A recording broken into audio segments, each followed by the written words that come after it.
Yo, this the Trinity, no holy shit, and God provides the words, I just quote his shit. New Mexico flow, I take your Alexa Pro, ho, especially if you're testing me, pass your test of D, add an I-O, awesome. I know, on some other shit, no fiend, fucking your mother shit, real talk, none of my cats will wanna fuck that bitch, I split your cell, sick as hell, sending them to sickle cell, set your shit up on a ship and see it sell, well, 3 letters, I excel, spreadsheet, you weak, you on a bench, trying to press me, tall feet, giant if I jump with a small leap on me, stop me, you need an army, on God, you fighting with the dull sword, oh Lord, on God, face it, it's aping you with the rapier, homie, Japan's next, lungs infest, the feelings will get vexed, do not fuck with the West, the best. Should've dropped this song on the first. Sad thing, I ain't even make it yet. Devil hit me up, oh go ahead, do your worst. Sad thing, I ain't even make it yet. My friends ask why am I so sad? Cause I ain't make it yet. And all my niggas making that cheese. Been 8 months since my last check. Been 9 months since my last break. Been 10 days since my last mile. I've been running for 2. Hi, I'm Whyandotte, Forever Golden and Off the Jump, and you're watching Untitled. My childhood was pretty normal, I would say, at least for like a black kid. Mom was there, dad wasn't. No real big thing. I kind of stayed in the same house all my life. It was pretty normal, no big stuff. I would say in my childhood, yeah, there was a moment that kind of formed me into who I was. One big one was one big one was when I was in high school. I was just making beats because I listened to Jay Dilla a lot, and people liked them and they wanted to rap over them. But whenever they did, it was kind of like bad, like it wasn't impressive, and so I didn't want like my name to be with a bad rapper. So then I kind of rapped for the sake of saving my production, and apparently it's been going well, people say. I have no idea if it's true or not. But my performance name was originally my middle name, and then which is whack. But then but then in high school I had some friends around my house. We were like come over and make music and play video games. And we was also like stupid, so we were trying to like prank call people. One time we prank called somebody and they got really upset and they wanted to pull up and fight. So this person said, "Where the fuck y'all at? I'll pull up. We'll pull up." And I have a friend named DJ Creature. He said, "Yo, we in Whyanddotte." And then we laughed or something because it was incredibly funny to us. And we found like an abandoned house in Whyanddotte on Google Maps to like fuck with them. And ever since then, that was just like, I don't know why Wyandotte is it, but that was it. I'm not from Wyandotte. Wyandotte's a decent city. I'm not from it at all, but a joke inspired my name. I started making beats around when I was like 15. Around 15, I was listening to a lot of Lupe Fiasco and Kanye West.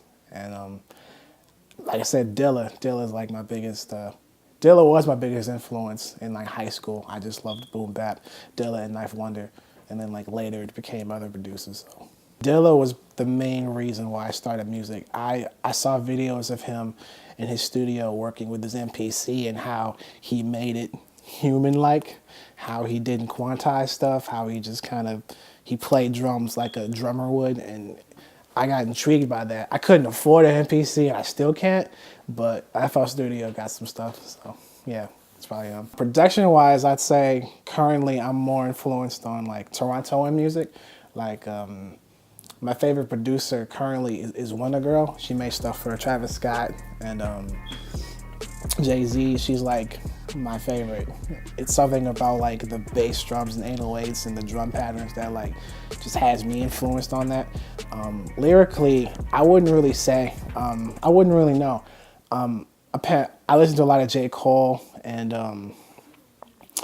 I guess I'm a better storyteller because I'm not very lyrical. I wouldn't say like I could bore you to death, but I can kind of interest you in a story. So I would say lyrically, it's more like personal experiences, some funny op-ed stuff, but like production-wise, like hard drums and stuff. Yeah, there have been some other outside influences. I would say one big one was like my mother. She was very supportive of me even when I didn't want to do music. There was a point where I didn't really know what I wanted to do. And, you know, having a mother who still, you know, wanted to support you, that was very, very useful, and that shaped me into who I am. Esoterically, like in a abstract sort of way, the feeling of like failure, that kind of like, that's what's driving me now. Cause I don't want to, like, I can't, like, I think I'm too far into a thing to just quit, even though sometimes I might want to feel like it. I'm in it now, and so I don't want to, just be another story of a dude who tried something, was good, and failed. So that's probably what's driving me the most now, and what inspires me to continue. My creative process, I would say it's very, I would say it's very simple. I usually make my own beats because it's just easier to me than like asking for people and trying to pay for beats. And making beats is usually easy for me. There's no real struggle for it unless like, beat blocks happen. And after I make a beat, I usually kind of just, I go into making a beat knowing what I want it to be about. For this newest project I'm doing, I kind of pigeonhole myself because I'm making a project with like the track names first. So I'm trying to like convey my emotion from a track, like from the name first, and then with that, then I'm trying to create a beat around it to try to make the story make sense. And it's been challenging, but I feel like it's more rewarding. Usually I would just rap to beats and just, come up with, oh, here's the title. Here's the title is like a lyric from the song. But now it's like, here's a story that you have to finish by yourself. And it's been a very challenging, but a rewarding experience.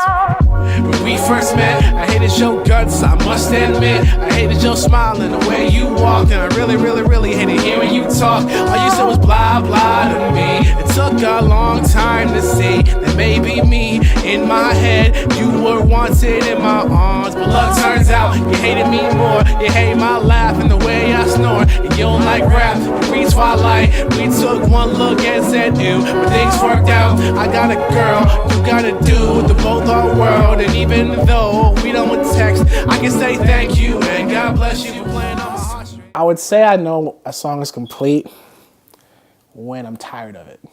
Like, whenever I make a song, I kind of listen to it.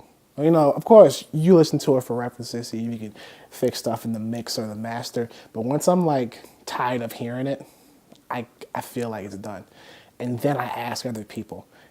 I don't like to like bother people with like, hey, check this mix out. You cool? Is it cool? I don't like to. I feel like I might annoy someone like that. So I know when it's done when like I'm done with it. Like I'm tired of it.